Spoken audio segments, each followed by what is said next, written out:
the garden which I wanted to share with you today.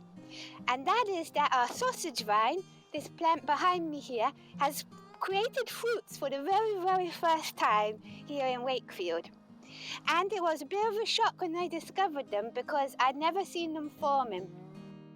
When the garden was planted 3 years ago, the designer Tom Stuart Smith, he chose this creeper because it has its lovely evergreen leaves and twining nature and lovely fragrant flowers.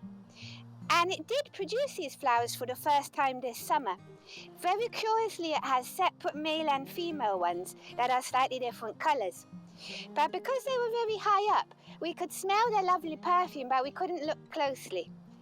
And then, just the other day, I thought I saw something pink on the floor. And I thought, has somebody been throwing apples into the flower bed? And I was a bit cross, so I went to see. And then what I found on the floor was these huge, swollen sausage-shaped fruits. And to be honest, it really made me jump. But I looked up and I thought it must have come from, of course, a sausage vine. And because I hadn't grown this plant before, I hadn't expected them to be so big. I do know some of its cousins because it comes from a very, very, very funny family called Lardas abelaceae. Well, the sausage vine's true name is Holberelia latifolia, but it's related to the shrub you might know called dead man's fingers, which has purple, like dead fingery fruits, and a chocolate vine which has chocolate-scented flowers.